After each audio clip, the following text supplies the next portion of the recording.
This is page 291 of Mehera-Meher. The opening ceremony for the newly constructed Pune Meher Baba Center was held on 1 May.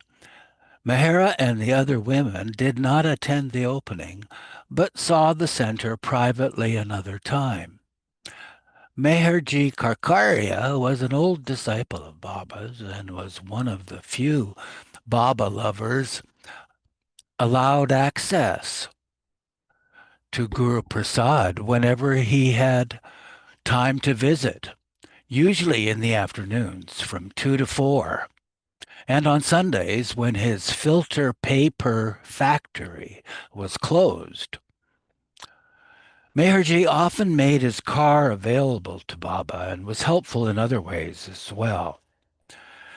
Meherji's family, however, were not followers, despite Baba's efforts to draw them closer to him. This always bothered Mehera. For example, during the new life, Meherji's wife, Homai, had troubled Khorshid and Sunamasi when they lived at Meherji's apartment. And now, to go to the Pune center, Meherji's daughter, Pervin, drove Baba, but she did not bring the car on time. Meherji loved Baba, Meheru explained, and throughout the years, Baba called him to him often. Like Nariman, Meherji's car and chauffeur too were at Baba's disposal whenever Baba needed the car. Baba himself, though he was in pain, visited Meherji's factory for its opening, blessing it with his presence. How Baba suffered for others, Mehera commented when she reflected upon the same incident. Whenever Mehera remembered or talked of Baba's pain, Meheru continued, tears came to her eyes. She felt it very much that Meherji's family did not avail themselves of the many opportunities Baba gave to those in Pune for his darshan. Whenever anyone missed such a chance for darshan or service to Baba, Mehera always felt for them how much they had missed. Sidebar says, Meherji's daughter, Pervin, later became a Baba lover. Mehera felt the same way about Dr. Keshav B. Grant, a Pune physician whom Gohar consulted about Baba's medical condition. Here was a man who had Baba's close contact on several occasions over the years, but who remained seemingly untouched by his love. Mehera felt so hurt whenever she thought about this. She simply could not understand it. For example, Dr. Grant was called to Guru Prasad in 1964 as Baba felt weak and unwell. You have no idea how ill I am, Baba said to the Mandali. But when the doctor arrived, Baba sat up in bed, smiled, and looked radiant. He greeted Grant profusely and made small talk. I am so happy you came, Baba said. Sit down. Baba even asked him, how is your health, doctor? It was contagious, Mani observed. You looked at Baba, who was beaming, and you too felt bright and cheerful. Baba became Grant's doctor, asking if he had slept, what he had for breakfast, and then started on a discourse. In 9 months, I'm going to break my silence, Baba said.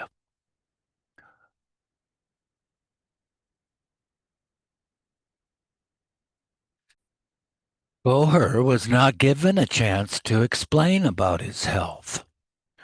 After meeting Baba, Dr. Grant assured Goher, "There's nothing to worry about, Doctor." "But what about his diet?" questioned Goher. "It's all right," Grant said. As Grant was leaving in his car, Goher went to Baba's room, where Baba told her, "Tell Dr. Grant that I'm going to break my silence in 9 months." Goher was about to tell Baba that he had already mentioned this during the course of the interview, but Baba continued, "Quick, tell him! Run!" Pulling up her sari, Goher ran outside, shouting, "Stop! Stop!" Erich called to the driver, "Dr. Irani wishes to say something." Grant leaned out the window, expecting some urgent development or a new medical crisis. Goher came panting and said, "Dr. Grant, Baba is going to break his silence in 9 months." Grant looked at her as if she had become temporarily insane and said, "Yes, yes, doctor. He told me all about it. It's all right." He patted her on the arm and added, "Take it easy, doctor," and sped away. Goher went back to Baba's room with Erich, bent and tired. Baba was sitting on his bed. Throughout his interview with Grant, Baba had seemed quite normal. Now the radiance was turned off. He asked what Dr. Grant had said about his health. Goher replied that Grant had assured her that Baba was all right. There was nothing wrong with him. "Goher, I tell you, my health is bad," Baba began, detailing a long list of things she had to do, as he still had this odd, strange feeling and all sorts of pain. "What are you going to do about it?" he asked. "After I change out of my sari, I'll read up on it," Goher replied wearily.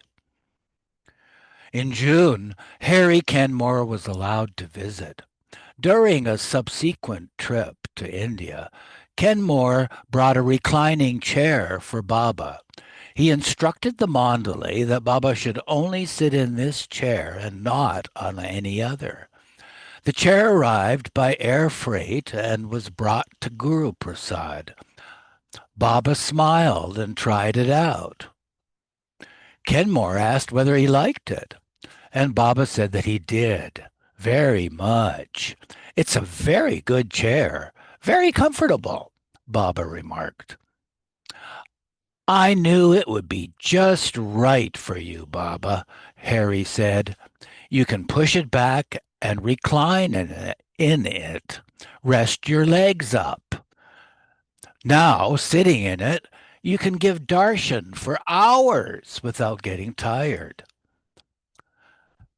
"Not for hours," Baba said, refusing to be caught.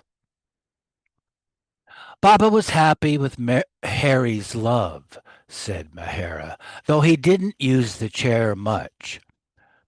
It was used for an hour or two in the daytime. Otherwise, Baba would be lying down in his bed. Ronald would read to Baba in the mornings at 10:45, either books, the newspaper, or Time magazine. Baba would rest till noon or half past and then come for his lunch. Later, the chair was kept in his room at Meherazad. Despite Dr. Grant's positive diagnosis, tests were done on 30 June and Baba's blood urea was found to be high. In addition, he still had to wear the collar to alleviate the neck pain. In the midst of activities, his universal work never ceased. It was continuous, and so was his pain. Baba returned to Meherazad on Wednesday, 1 July 1964. No matter how tired he was from the annual drive from Pune, before going into his room to rest, Baba always insisted on remaining in the living room for a time to greet Peter and Mustan, who were naturally excited to have their family back.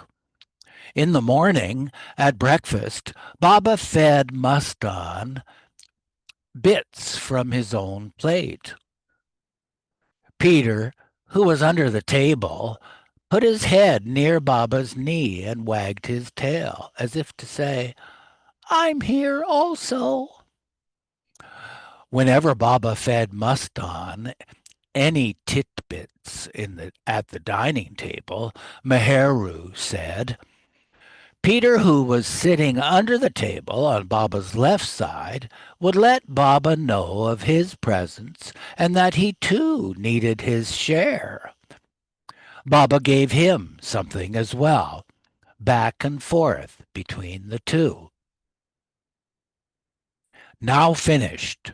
Come on, Baba said, and the dog scampered off. Mehera was talking about Mustan once and said, the dog won't like it. Baba looked at her in surprise. Don't say dog, he chided. His name is Mustan. Baba gestured an M. From then on, whenever Mehera spoke about the pets, she remembered to use their names. Peter and Mustan both lived with Meher Baba for 12 years, longer than any other pets, and quote, lived the life of disciples, end quote. Neither ever mated, and they were kept tied much of the time, so they would not make sounds and disturb Baba while he was working. According to Mani, Baba said both dogs would reincarnate, not just as humans, but with an understanding of spirituality. The Prime Minister of India, Jawaharlal Nehru, had died at the end of May. One morning at Meherazad, Baba was listening to the radio after breakfast when it was announced that Lal Bahadur Shastri had been chosen as the new prime minister. After having had such a dynamic leader as Nehru for many years, Mehera asked Baba whether Shastri too would be beneficial for the country.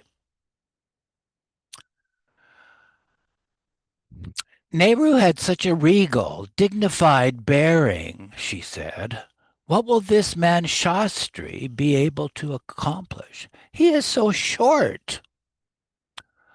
Baba said that he was good and then gestured to his heart. Mehera at the time interpreted this to mean that Shastri had a good heart. But when Shastri later died of a heart attack, she realized that Baba had been gesturing that he had a weak heart. After lunch, Baba often sat at the table and again listened to music on the radio, sometimes until 2 o'clock. One morning, a song came on the radio by a singer who had performed at the East-West gathering. As Baba listened, he began drumming the table, causing the tea kettle to move in time to the music. From midnight of 9 July until midnight of the 10th, the Mandali were instructed to keep silence. That year, Baba gave his lovers who could not observe silence the option of fasting.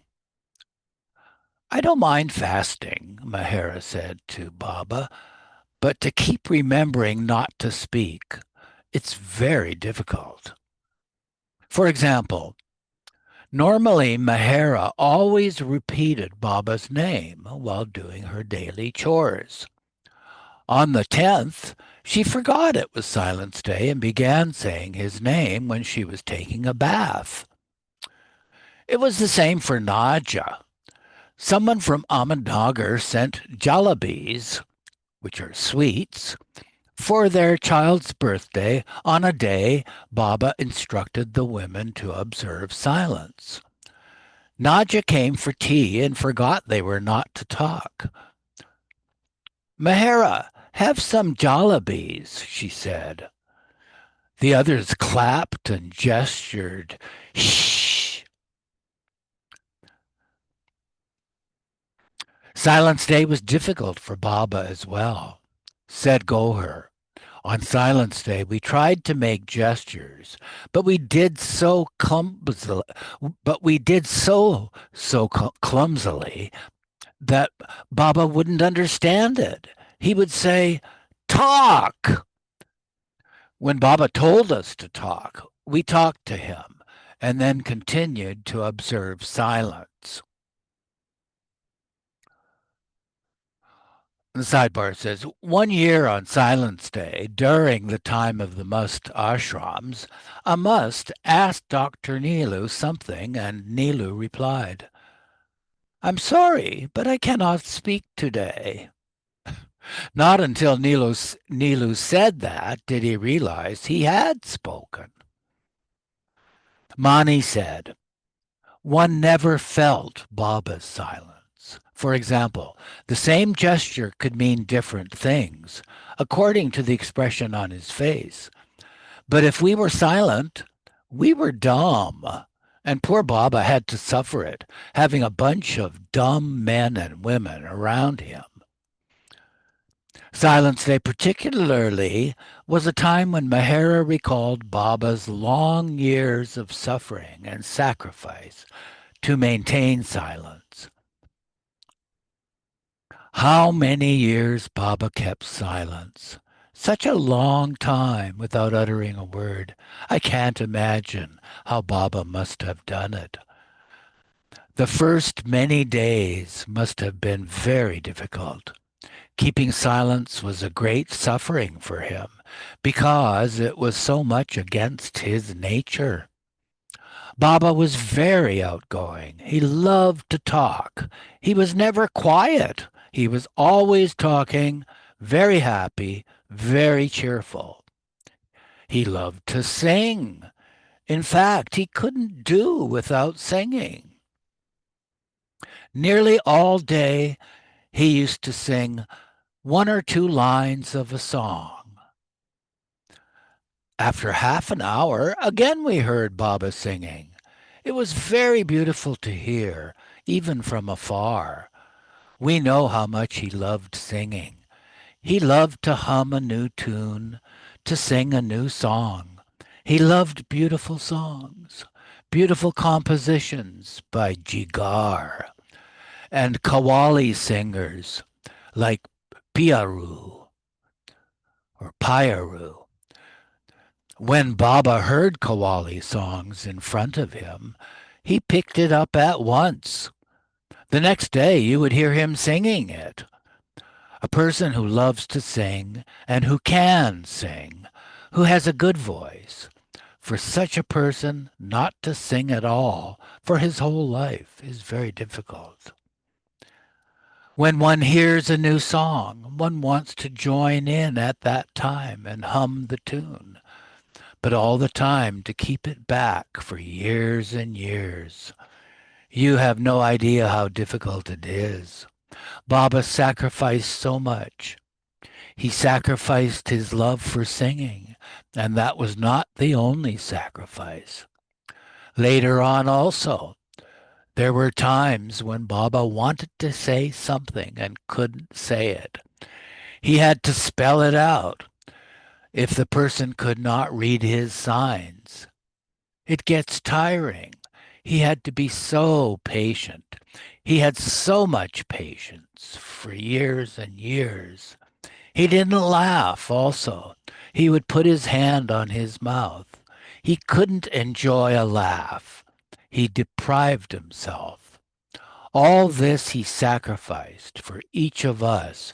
He loved to talk, loved to sing, and on top of that, he had many, many other sufferings. As he said many times, through suffering, he does his work. Jesus suffered on the cross just as an ordinary human being. He did not use his powers to avoid suffering. Through pain and suffering, the avatars accomplish what they come for. It shows how great their love is for us. That is why you young ones now all love Baba so dearly, because he has loved each one of you so dearly. For each one, he has done what he was to do. That is why you all feel so much for Baba, because he has loved you all so much. It is now our turn to love him. He has loved. He has given of his love, weeping. So much he has done for us. Anyway, you all make him happy with your love. That makes him happy. The sidebar says Baba warned the other women not to speak of Jesus' suffering on the cross in Mehera's presence so as not to upset her. From the main house at Meherazad, Mehera mentioned how, from the veranda, she could see Baba walking inside Mandali Hall. It was the only exercise he took in the mid-1960s. Very slowly, he walked 2 or 3 times up and down the hall. After he sat again in his chair, he would not walk. His leg muscles became stiff. He had to sit while all the correspondence was being attended to. Mehera continued. That too, all in signs. Reading correspondence, talking to the Mandali, explaining things, all without speaking. Occasionally, he had to spell the word out. It was a very tedious exercise. A, B, C, D. Baba had so much patience to spell out each word. If the Mandali couldn't understand what he wanted to convey, Baba would have to repeat it again. For years and years, how much patience Baba had. We have no idea. We have no idea what Baba has gone through. To talk would have been so easy for Baba, but keeping silence all these years was so difficult. All the time you want to say out what you mean, but you can't. It was so sad, Mehera concluded. Baba did not talk, and now he could not walk also. He loved to walk. He loved to sing. He put bindings on himself in so many ways. All this sacrifice he did for us. It was for us he suffered.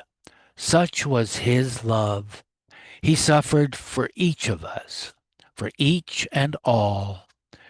He loves us all so dearly. Now it is time for us to love him. As Baba says, tempt me with your love.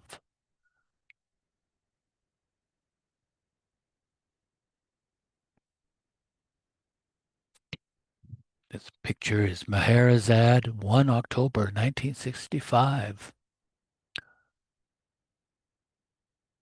Sweet.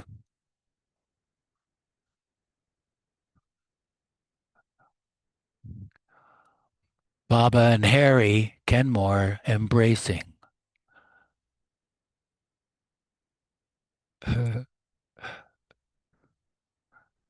in 22 June 1964 at Guru Prasad.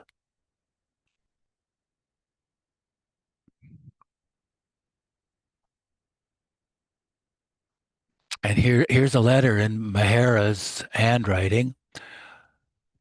Meherazad, dated December 5, 57. Dear 3B, I am very happy to write and say that there is a considerable improvement in Beloved's hip under the loving care and treatment of Dr. Kenmore. Isn't it wonderful that Dr. Kenmore's love, combined with the love of all Baba lovers, brought him to India, and that he put his skill at Baba's service to help alleviate his pain? Dr. Kenmore has set the hip in the right position. Beloved has now to do various leg exercises to strengthen the muscles. Beloved does cycling exercises on a stationary cycle. Today, Beloved called us to his room to watch him do the cycling. He was looking very sweet, sitting on the cycle, pedaling away. Beloved liked Dr. Kenmore's company very much and enjoyed hearing him tell jokes, etc. Dr. Kenmore likes big dogs and wanted to make friends with Mustan.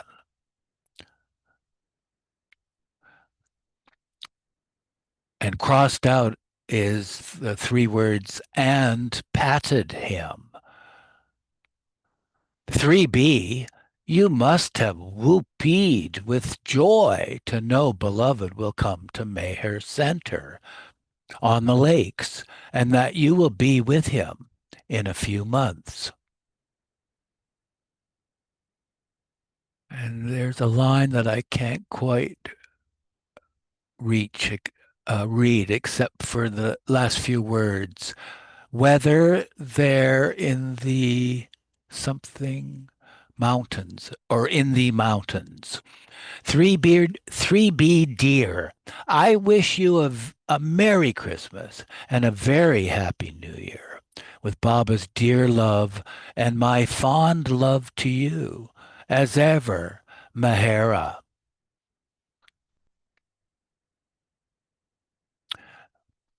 And then there's the envelope from Miss Mehera J. Irani, CO, A.K. Irani, Kings Road, Ahmednagar, India, and addressed to Miss Diane Dimpful, 141 Crown Road, Kentfield, California, USA.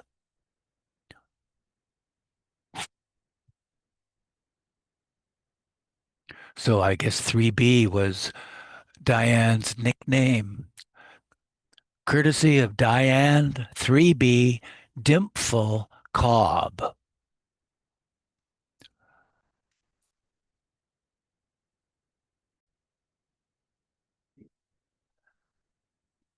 Chapter 136, titled Correspondence. After first attending to Meher Baba's personal needs and ensuring that everything was in order in his room, when time permitted, Mehera occupied herself in the garden.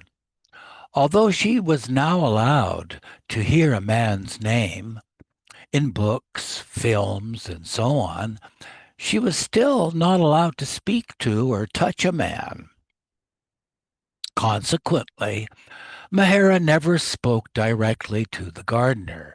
She gave Meheru instructions, which Meheru conveyed to the gardener. All the work had to get finished before Baba returned from the Mandali, Mehera explained. We were doing everything fast, on our feet, practically running.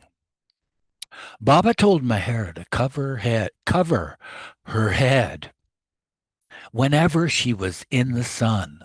From his chair, in Mondley Hall, Baba could see Mehera going out in the garden between the houses. Occasionally, if she did not have something on her head, he sent word to her to wear a hat or scarf. Baba himself never went bareheaded in the sun. He was told in the later years to take a sunbath for his legs and back, and his sadra would be rolled up when he sat in the sun for some time. However, an umbrella was always held over his head, as he did not like it on his head and face. From afar, Mehera watched him sitting with his legs in the sun, which he did, she said, just to appease the Mandalay. One day, Baba was admiring the flowers in the garden. Colorful varieties had been planted. Baba loved bright flowers and remarked, "I like these very much. They look so pretty." Mehera complained to him, "It's not easy to grow these kind of flowers here at Meherazad, where the soil is so poor. We have to bring soil from far away near the lake." The garden boys harness themselves like bullocks and bring it in a cart. Then, when heavy rains come, the topsoil is washed away because the ground at Meherazad slopes. It takes so much time to grow these flowers. It's a lot of work. Baba said, "Yes, that is why I appreciate it. Because the soil is poor, you have to work hard with so much care and love.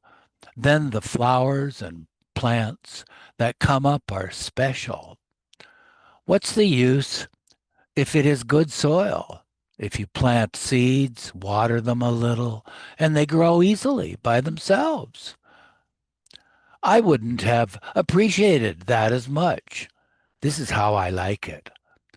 I appreciate the garden because of your efforts." Mehera added, "So Baba wants that, to work hard and then get results. That is what he appreciates. It isn't easy." Baba always had a ready answer. From that time, I didn't complain to Baba that we have poor soil in the compound. Max Hefliger sent a letter to Monty and included two small snapshots of Fallenfluh. He wished her to show them to Baba and ask exactly where on the mountain Baba had been in seclusion in 1934. One morning in December 1967, when Baba was seated at the table, before Mani turned on the radio, she brought the letter and photographs and showed them to him. When she asked where on the mountain he had been, Baba put his finger over the entire mountain. But Baba, he wants to know in which part. "I just showed you," Baba said. Then Mani realized that because Baba had sat in one part, it covered the whole area. Along with Mehera's household duties, she too continued corresponding with a few close disciples, such as Irene Billow. And Mehera read Irene's letters to Baba. "Letters that came to me, I read to Baba," she said. "Ones he would like to hear, especially 3B's. in parentheses, Diane Dimple Cobb. Once Adele sent me a photo of Tom and Yvonne Riley of New York. I took it into Baba's bedroom to show him. Baba held the picture and gestured. Good. And the side note says the color photograph shows the Rileys sitting in a restaurant in New York, perhaps for the Barbizon Plaza birthday celebration. Baba never ordered me to answer a letter. He left it to me. Once in a while, he gave some reply to a letter, which I relayed to Naju Kotwal, for example. The side note says, once when a letter arrived with the greeting, Dear Mani and Mehera, Baba instructed Mani not to show it to Mehera and to write the person concerned, to always begin her letter with Mehera's name first.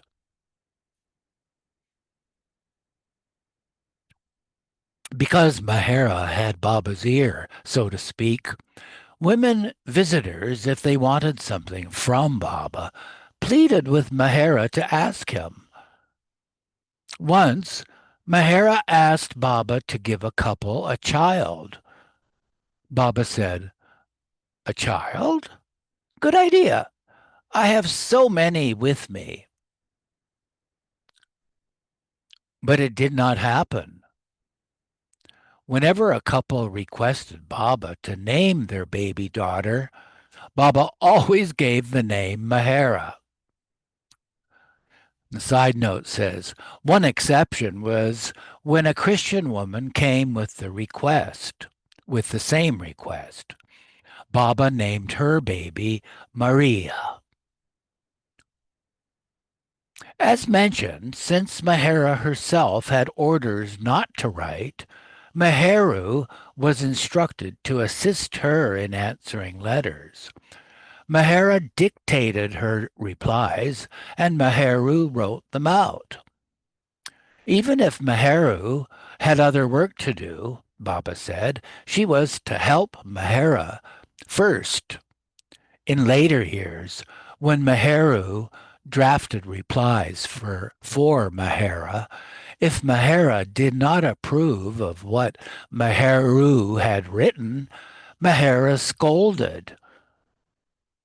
You passed your Cambridge exam and can't even write a simple sentence? Once a woman wrote to Mehera for advice, saying her son had done so poorly in math at school. What should she do about it? Mehera was sympathetic and read the letter to Baba, who replied, Tell her not to worry about him. I also was very poor in mathematics. Said Mehera. I felt nice because I too was not good in mathematics. Mehera admitted that she did not like her studies and felt sorry for small children who could not follow what the teacher was saying and who had to study constantly. Many times she said to Baba, If I have to incarnate into another life, please don't make me go to school. Keep me near you always to serve you, but no more school. Knowing Mehera's dislike for things scholastic, Baba once called Sheila privately into his bedroom at Guru Prasad and explained that she was never to ask Mehera to read or write anything for her. You can show her the pictures if there are any. In parentheses, Sheila was buying storybooks to read to Baba and the women, close parentheses. If there are any, he instructed, don't if there are any, he instructed, but don't ask her to read anything. You can show her the pictures if there are any, but don't ask her to read anything. Although this was something minor, it is another example of Baba's attentiveness to Mehera's happiness. Sheila had a secret desire to read Mehera's palm. She wondered, why does Baba love Mehera so much? She must have very good lines in her palm. But she never asked Mehera. Side note says, Mehera would not have agreed anyway, as Baba had told her in Meherabad, never to let anyone read her palm.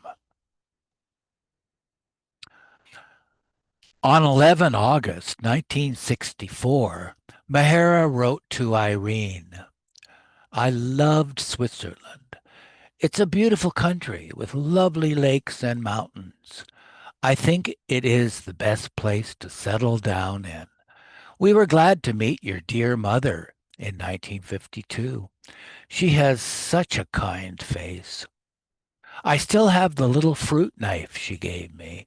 It comes in so handy, especially when motoring to Pune. I use it for peeling fruit for Baba.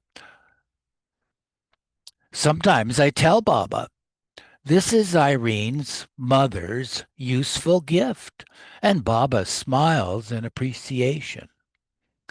Dear Irene, you are remembered in many ways, especially when sewing and gardening. I remember how successful you were in planting papaya and gulmohar trees, also watermelon and other plants in Meherabad. Meheru and I do a bit of gardening. It may interest you to know that I have stitched 6 blouses for home wear. The experience has made me doubly appreciate the stitching you so lovingly did for Baba and for me. I still have my cotton and silk coats you had stitched, and also the lovely open embroidery work you did on a white sari and blouse. These are quite a work of art. Nargis Dadachanji stitches coats for Baba with the help of a tailor. She has studied cutting and sewing. And the side note says, one year, Mehera asked Dolly Arjani in Pakistan to stitch a dozen sadras for Baba with these strict instructions. Use the finest muslin cotton and send samples in advance before you stitch them. 6 samples were sent, but Mehera rejected them all, explaining that they were not soft enough for Baba's very sensitive skin. Dolly's husband, Adi, was working for a British concern, and his boss arranged for some fine English cotton. 3 samples were sent from England, and Mehera chose one of them.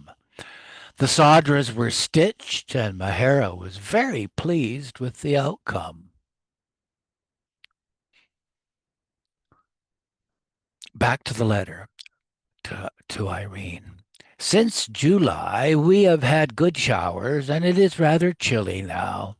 As I am writing, I see from the window the slopes of the 2 hills nearby.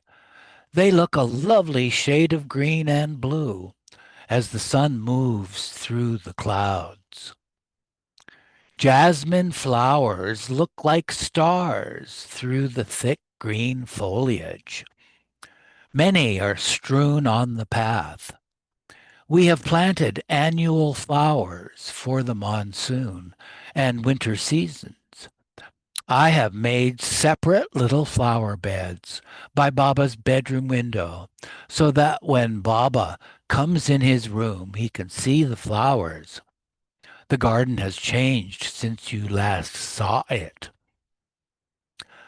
Along the driveway are various colored bougainvilleas. Dear Irene, Baba permits you to write to me one more letter after you receive this letter. I would love to hear from you. In her letter, Mehera reminisced about Sheba and then described their current pets. The two pets we now have are Peter and Muston. Peter is now an old grandpop, though still quite active for his age, especially when he smells a rat, and all his rheumatic pains are forgotten. Muston, named by Baba, is a big-sized dog with a beautiful black, bushy coat and tail. His brown and white markings are perfectly symmetrical. His mother was a pure Tibetan Mastiff. Baba had brought her when still a puppy. Baba was touched by the pluck of Booty and asked the owner and bought the puppy from him. Considering what a fierce watchdog Booty was, Mustan is very loving and gentle for his size. Every afternoon, he is privileged to sit on Baba's bed and is petted and fed titbits. He certainly knows a good thing and looks forward to the time. Like Sheba, he also knows the value of kissing, which he does very sweetly. In November, Mehera wrote Irene, every day, Baba calls Mustan to his bedroom, and feeds him titbits and milk with his own hands. Baba said that when Mustan leaves this body, he will see that Mustan gets a human form in his next incarnation. At Guru Prasad, there is a lovely Siamese cat who has adopted us. He rubs his head and ears on Baba's feet, as if taking darshan. Every morning he waits outside Baba's bedroom door. As soon as the door is opened, he somehow manages to slip past us and races to the room. Being a Siamese, he has perfect markings and is easily trained. He is such a dear that everyone loves him. Baba feels very much regret about leaving him behind, but we can't possibly have him here because of the dogs and birds who feed and hop on the ground, especially the robins. You know how tame they can be. I remember in Cannes, you danced to the Blue Danube music. You looked beautiful in a pale green evening dress. It was good you had the idea to dance for Baba. Baba, like Lord Krishna, loves dancing and music. This reminds me of Mirabai. Mehera mentioned the robins at Meherazad, but there was another bird that visited who was the tamest of all. Every October, starting in the 1950s, a female biscuit-colored red start with a rust-colored breast came from the Himalayas.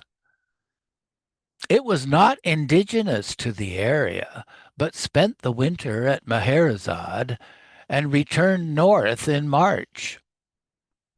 When the bird first appeared, Mani and Rano threw it crumbs, coaxing it to come nearby and eat.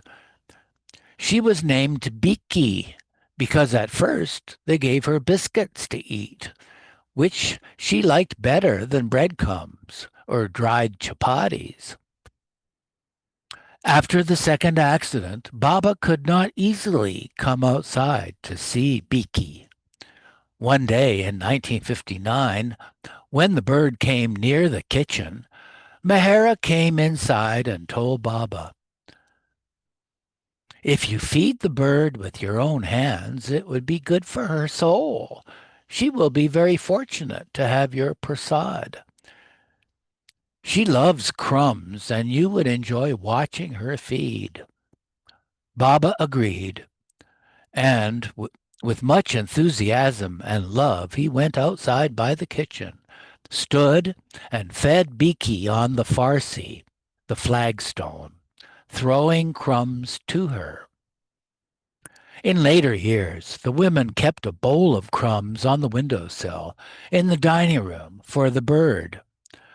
During their breakfast, Beaky came to the window and fed. When Baba saw it, he stopped eating because he did not want the bird to be afraid and fly away. "No, Baba, you must eat your breakfast," Mehera said. "It doesn't matter. The bird is used to us. It won't fly away." Baba very slowly did eat, but he was careful not to make any sudden movements. Baba had so much love for the bird that he himself stopped eating, Mehera pointed out.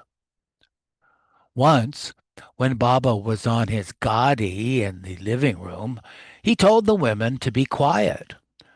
They watched as a hummingbird hovered and tapped on the window.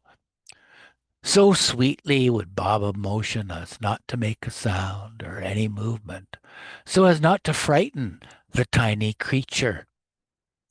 Baba had so much love for birds and animals, Mehera continued. God is love. Baba is full of love.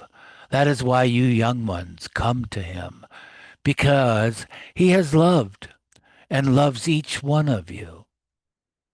Baba said, "My love brings you to me."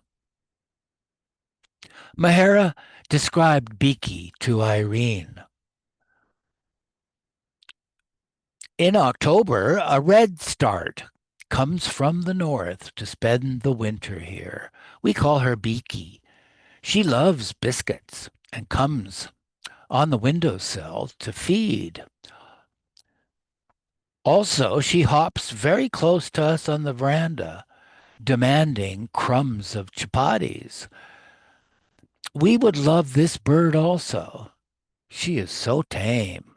Oh, sorry. You would love this bird also. She is so tame. She knows her name and flies to us when called. She has even taken crumbs from our hands. She comes so near. After 1964, however, Bikis stopped coming to Meherazad. Once Baba asked Mehera, "What birds stay in Meherazad all year round?" Mehera replied, "There are bulbuls, robins, tailor birds, mynas, and salangus. Doves also." "Doves?" Baba asked. "I love doves. They are so fluffy and sweet, and they walk like this." Baba swayed back and forth, his elbows pressed to his body, humorously mimicking a dove with its short legs and stocky body waddling from side to side. Besides her family letters, Mani kept up a correspondence with many Baba lovers throughout the world. On 23 September, she wrote to Irene, "Mehera is looking forward to the nice, newsy letter from you, but don't mention my letter. Katie came to Nagar for a few days' holiday, and Baba asked her to visit Meherazad yesterday. She leaves this evening. While typing this, she is in the garden with Mehera."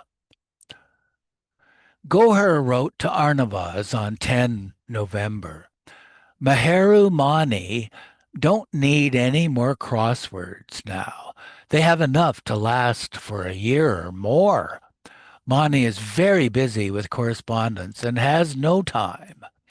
Baba spends more time with us, so Mani has to read for more hours. There are not enough people in the mandali to while away Baba's time, and besides, he also feels very weak. Meheru's sister, Nagu, came twice to Meherazad in late 1964. Let me read that again just in case I read it wrong. Meheru's sister Nagu came twice to Meherazad in late 1964. Nagu had become a doctor and was living in Zambia with her husband and two children. Her son was only 8 months old then. Baba was much amused at the way the baby crawled to him in his room, shuffling sideways, and then turned and crawled back towards his mother. At lunch, during that visit, Baba remarked to Nagu that two children were enough. Nagu did not say anything, but only smiled. Baba said, "All right, one more, but no more." Nagu returned to Africa and did have another girl. Nagu's visit, however, proved to be her last physical contact with Baba. Nagu returned to India in February 1969 as soon as she heard the news of Baba's passing. Other visitors from England included Baba's brother, Adi Jr., his wife Franey, and their two children, Dara and Shireen. They arrived in Ahmednagar on 15 December, and Adi came to Meherazad a few days later. After he spent time with Baba in Mandali Hall, he told his sister Mani he wished to greet Mehera. In the hall, Mani requested Baba to tell Mehera to meet him. "Baba, I can't ask her," Mani said. "If you do so, she'll agree." Baba said that he would. Rama, Mehernath, and Sheila Kalchuri had come with Adi Jr. in the car. Baba told Sheila to inform Mehera to get ready, as Adi Jr. was coming to say hello to her. Although Baba had instructed Mehera on 3 occasions in the past to say hello to Will Backett, Harry Kenmore, and Papa Jessawala, Mehera was still under general orders not to speak with any man. "Baba has something he wants me to tell you," Sheila said to Mehera after embracing her. "Adi Jr. has come from England." "Good," Mehera said, smiling pleasantly. "Adi wants to meet you." Mehera was not happy about the prospect. She had last seen Adi Jr. when he was a child, and she had played checkers with him at the post office building at Lower Meherabad. "The change on Mehera's face was something to see," said Sheila. She stared at me apprehensively. "He wants to meet me?" Mehera stammered. "What will I say to him?" Baba came, and Mehera tried to avoid the meeting. "Mani can meet him, Baba." "He's already met Mani. Now he wants to see you. You don't have to say anything." "Just say Jai Baba," Sheila suggested. "I'll stand in front of you." Mani did not like that idea. Sheila is so tall that if she stands in front of Mehera, Adi won't even see her. Stand a little to the side, Baba told Sheila. Don't worry, Mehera, Baba reassured her. I'll be with you. I'll be right next to you. Comforted by Baba's words, Mehera agreed. Baba told Sheila to call Adi Jr. She did, and she told him to stand away from the house in the garden. Mehera was so nervous that she barely peeked out from the doorway. With her eyes downcast, she popped her head out for a moment and softly said, Jai Baba, half hiding behind Baba and pulling the curtain on the door to hide herself more. Adi uncle, Sheila shouted. Mehera is saying Jai Baba. Baba added, Mehera is saying she is happy to see you and hopes you are well. Baba continued, and Mehera said, yes, yes, to whatever Baba said. Adi Jr. said, I'm very glad to meet you, and so on. But Mehera was in no mood to listen. She immediately retreated inside. She heaved a sigh of relief and sat in a chair as if a large weight had been lifted from her shoulders. She looked tired, Sheila recalled, as if she had done something physically strenuous. It was good Sheila shouted to Adi Jr., Mehera remarked to Baba, who instructed Sheila to tell Mehera a story so she could relax before lunch. This is how Adi Jr. remembered their meeting. Mehera asked something and I said something. General things. How are you? Baba gave her permission to speak. How are things and so forth. Nothing else apart from that, which was the first time I had met Mehera after many, many years. Previously, when I lived in Ahmednagar, Baba gave me little errands from her. Go to the tailor, for example. Mehera would say, tell Adi to do that. The others, perhaps, didn't take as much interest. 3 Western women were permitted to meet Baba in December. Cynthia Borg, a 21-year-old from Australia, was traveling in India with a friend and had met Baba in Australia with her family. The third visitor, Phyllis Ott, 38, from America, was meeting the beloved for the first time. The 3 women came to Meherazad together on 21 December. After meeting Baba and having private interviews, Baba told them to go to the women's side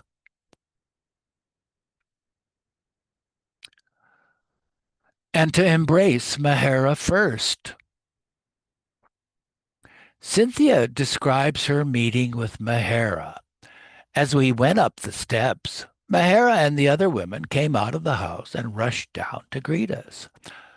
I was reluctant at first to embrace Mehera. Are you Cynthia? She asked me. I expected something like the Virgin Mary, as Baba had described her as purity personified.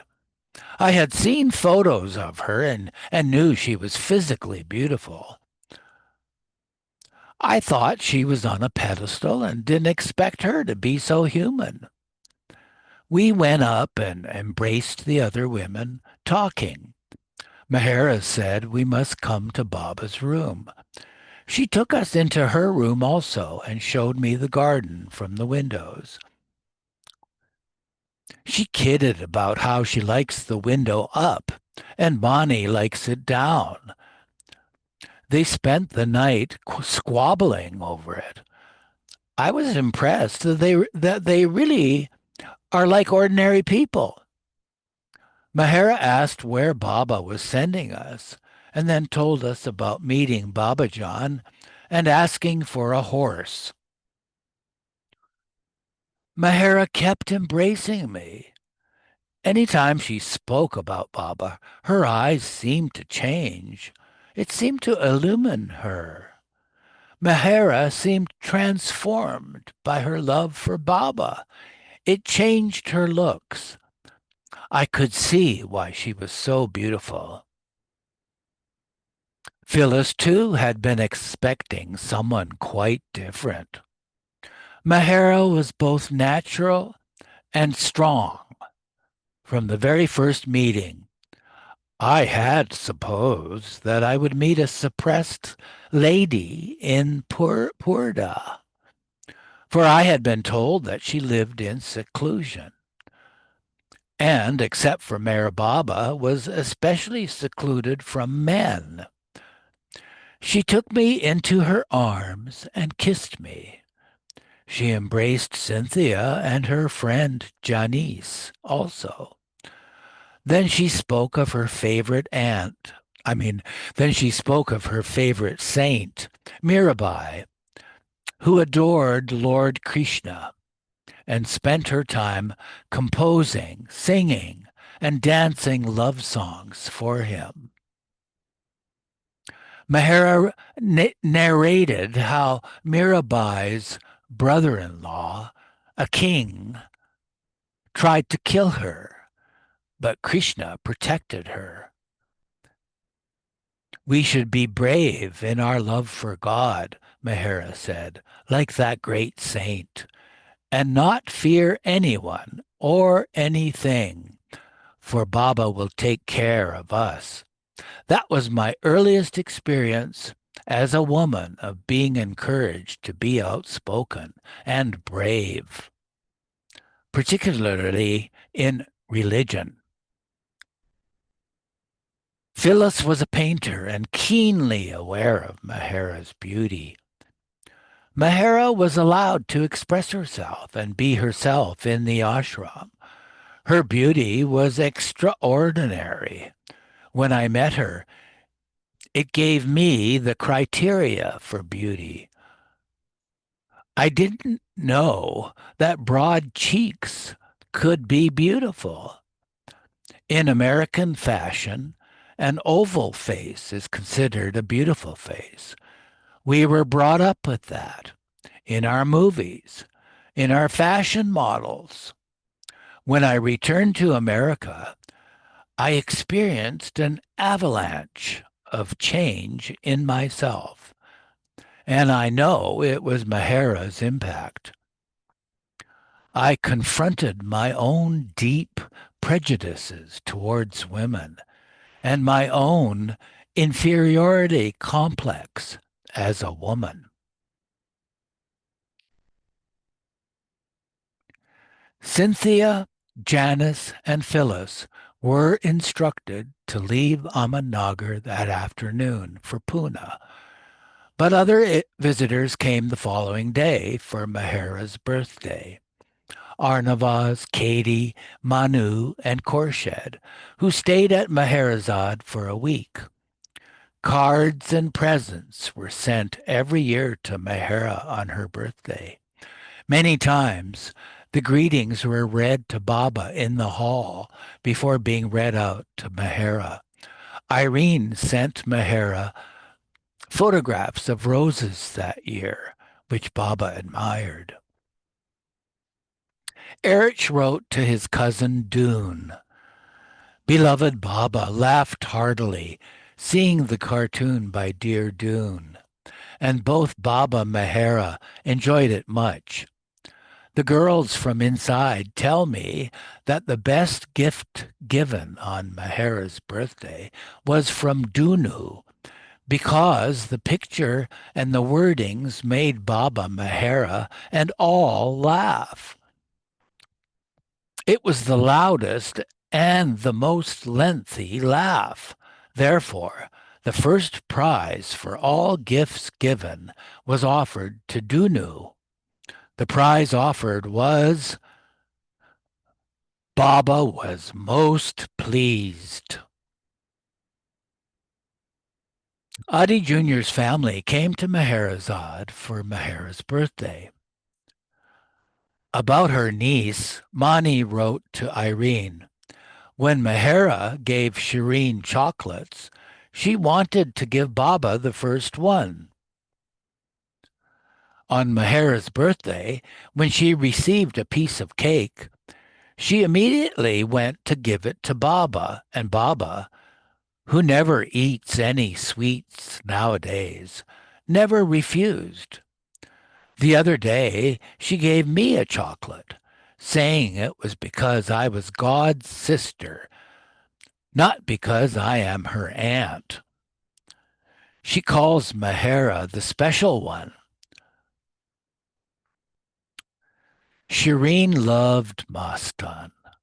When she said goodbye, she asked me if she could take Mastan back to England with her. She was in tears over leaving him. As a special treat, Arnavaz had brought lobsters from Bombay.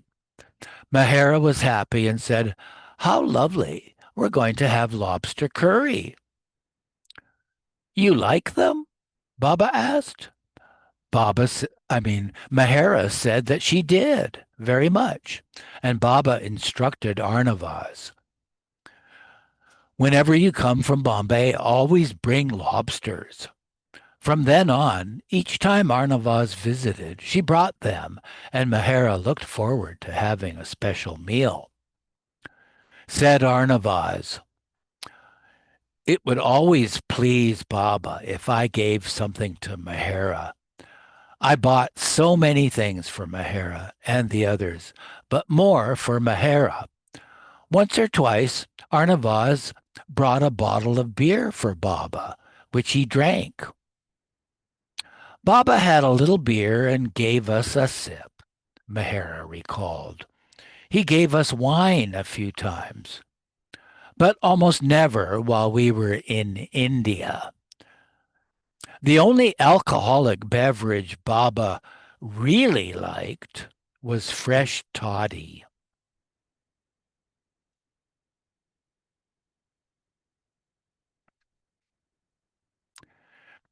And here's a letter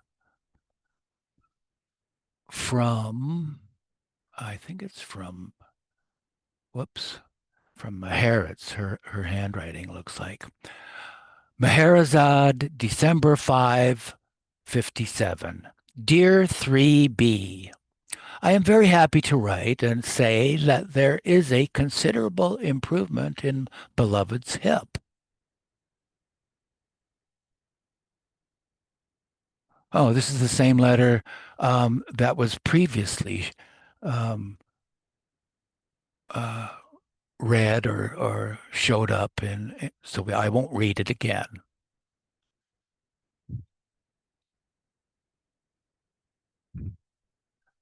So next week we'll start. What happened here? Anyway, next week we'll start where we left off.